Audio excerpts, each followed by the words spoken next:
12ನೇ ಶತಮಾನದಲ್ಲಿ ವಚನಗಳ ಮೂಲಕ ಕ್ರಾಂತಿಯನ್ನೇ ಸೃಷ್ಟಿಸಿದ ನಾಯಕ ಜಗಜ್ಯೋತಿ ಬಸವಣ್ಣನವರ ನಾಡಿನ ಸಂಸ್ಕೃತಿಯ ನಾಯಕ ಎಂದು ಸರ್ಕಾರ ಘೋಷಣೆ ಮಾಡಿದ್ದು, ಈ ಪ್ರಯುಕ್ತ ನಾಡಿಗೆಲ್ಲ ಸಂಭ್ರಮದ ವಾತಾವರಣ ನಿರ್ಮಾಣವಾಗಿದೆ.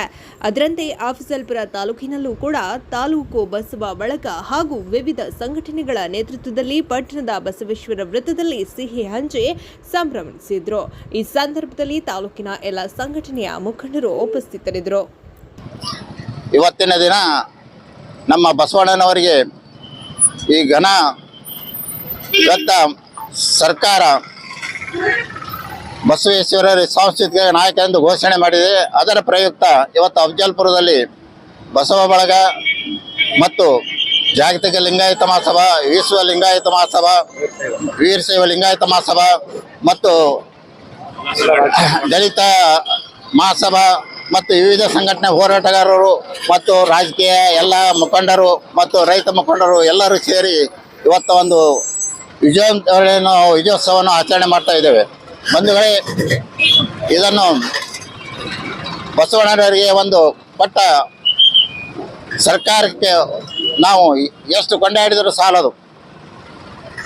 ಯಾಕಂದರೆ ಇವತ್ತ ಬಸವಣ್ಣನವರು ಇವನಾರವ ಎಂದೆನ್ಸ ಇವ ನಮ್ಮವ ನಮ್ಮ ಮನೆ ಮಗದ ಅಂತ ಇಂಥ ಮಹಾನುಭಾವರು ಮತ್ತು ಇವರು ಸಕಲ ಜೀವಾತ್ಮರಿಗೆ ಲೇಸನ ಬಯಸಿದಂಥ ಬಸವಣ್ಣನವರು.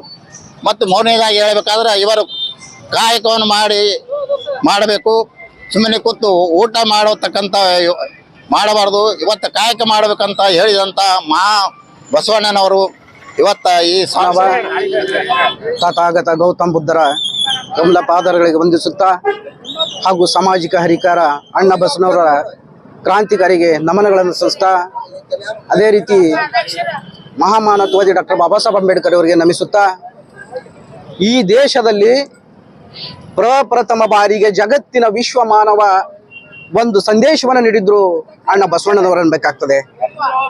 ಯಾಕಂದ್ರೆ ಮನುಷ್ಯನಲ್ಲಿ ಬದುಕಿನ ಆಧಾರ, ಹಕ್ಕಿನ ಆಧಾರ, ಮಾನವೀಯತೆಯ ಆಧಾರ ಮೂಡಿಸಿದವರು ಅಣ್ಣ ಬಸವಣ್ಣನವರು. ಆ ಕಾಲದಲ್ಲಿ ಕೂಡ ಯಾಕಂದ್ರೆ ಸುಮಾರು ನಾವು 12ನೇ ಶತಮಾನದಾಗ ಈ ಒಂದು ಭರತ ಭೂಮಿಯಲ್ಲಿ ನಡೆದಾಡುವ ಭೂಮಿ ಮೇಲೆ ಅದು ಯಾರಾದ್ರೆ ಮನುಷ್ಯರಿಗೆ ಮನುಷ್ಯರಂತ ನೋಡಿದ್ದಾಗಿದ್ರ ಪ್ರಪ್ರಥಮ ಬಾರಿಗೆ ಅಣ್ಣ ಬಸವಣ್ಣನವರಾಗ್ತಾರೆ.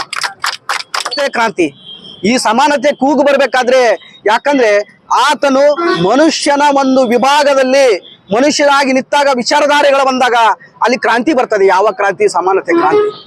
ಯಾಕಂದ್ರೆ ಇಲ್ಲಿ ಯಾವುದೇ ಇರಬಹುದು ಭೇದ ಭಾವನಕ್ಕಂಥದ್ದು, ಅದನ್ನ ಇವತ್ತಿನ ದಿವಸ ಇವತ್ತಿನ ದಿವಸ ಎಲ್ಲ ಸಂಘಟನೆಗಳು, ವೀರಶೈವ ಲಿಂಗಾಯತ ಸಂಘಟನೆ ಆಗ್ಬಾರ್ದು, ಆಮೇಲೆ ಅಣ್ಣ ಬಸವಣ್ಣನವರ ಏನು ಒಂದು ಬಸವ ಸಮಿತಿ ಆಗಿರ್ಬೋದು, ಅನೇಕ ಬಸವ ಪರ ಸಂಘಟನೆಗಳು ಹಾಗೂ ದಲಿತ ಪರ ಸಂಘಟನೆಗಳು ಹಾಗೂ ವಿವಿಧ ಸಂಘಟನೆಗಳು ಇವತ್ತಿನ ದಿವಸ ಈ ಹರ್ಷೋಲ್ಲಾಸನ ವ್ಯಕ್ತಪಡಿಸ್ತೇವೆ.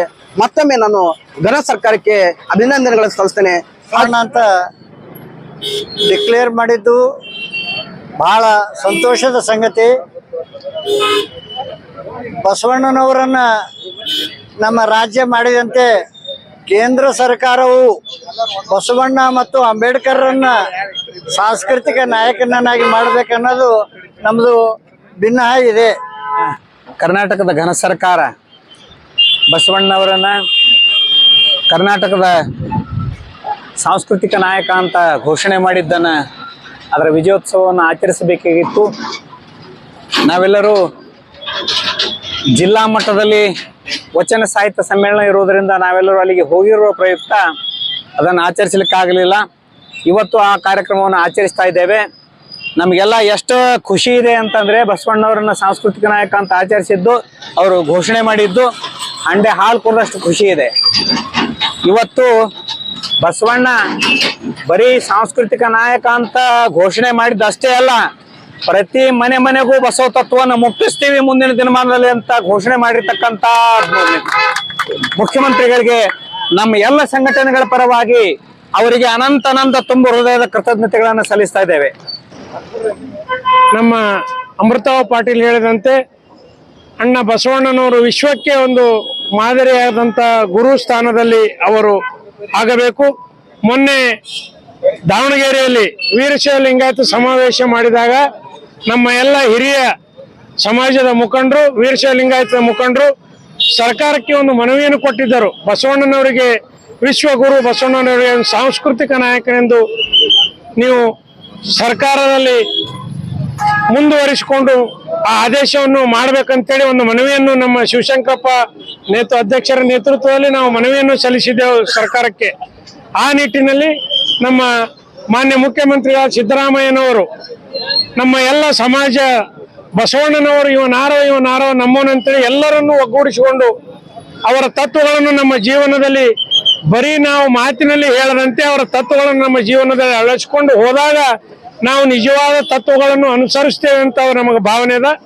ಅದಕ್ಕೆ ಎಲ್ಲ ಸಮಾಜರನ್ನು ಒಂದುಗೂಡಿಸಿಕೊಂಡು ಬಸವಣ್ಣನವರು ಯಾವ ರೀತಿ ಸಮಾನತೆಯನ್ನು ಕಾಯ್ದುಕೊಂಡು ಹೋಗಿದ್ದಾರೆ ಅದೇ ರೀತಿ ಎಲ್ಲರೂ ನಾವು ಸಮಾಜದ ಒಗ್ಗಟ್ಟಿನಿಂದ ಎಲ್ಲರೂ ಕೂಡಿ ಎಲ್ಲರನ್ನು ಒಗ್ಗಟ್ಟಿನಿಂದ ಕೂಡಿಕೊಂಡು ನಾವು ಸಮಾಜವನ್ನು ಬಸವಣ್ಣನವರಿಗೆ ನಾವು ಹೆಚ್ಚಿನ ಪ್ರಾಮುಖ್ಯತೆ ಅತಿ ಜಗತ್ತಿನಲ್ಲಿ ವಿಶ್ವದ ಗುರು ಎಂದು ಸರ್ಕಾರ ಇನ್ನೊಮ್ಮೆ ಕೇಂದ್ರ ಸರ್ಕಾರವು ಕೂಡ ಈ ಮನವಿಯನ್ನು ಸಲ್ಲಿಸಿ ನಾವು ಎಲ್ಲ ಮಾಡಬೇಕಂತ ಕೇಂದ್ರ ಸರ್ಕಾರ ಮನವಿಯನ್ನು ಸಲ್ಲಿಸಿ ಕಾರ್ಯಕ್ರಮದಲ್ಲಿ ಭಾಗವಹಿಸಿದ ವಿವಿಧ ಸಂಘಟನೆಗಳ ಅಧ್ಯಕ್ಷರು, ಪದಾಧಿಕಾರಿಗಳು ಹಾಗೂ ವಿವಿಧ ಇಲಾಖೆಗಳ ನೌಕರರು ಹಾಗೂ ಎಲ್ಲ ಹಿರಿಯರಿಗೂ ಕೂಡ ಮತ್ತೊಮ್ಮೆ ಈ ಒಂದು ಕಾರ್ಯಕ್ರಮದಲ್ಲಿ ಬಂದು ಆಗಮಿಸಿ ಒಂದು ಕಾರ್ಯಕ್ರಮಕ್ಕೆ ಶೋಭೆ ತಂದದಕ್ಕಾಗಿ ನಮ್ಮೆಲ್ಲರೂ ಕೂಡ ಹಾರ್ದಿಕ ಅಭಿನಂದನೆ ಸಲ್ಲಿಸಿ ಈ ಒಂದು ಕಾರ್ಯಕ್ರಮ ಹಾರ ಹಾಕುವುದರ ಮೂಲಕ ಮುಕ್ತಾಯ ಮಾಡೋಣ. ಜೈ ಹಿಂದ್, ಜೈ ಕರ್ನಾಟಕ.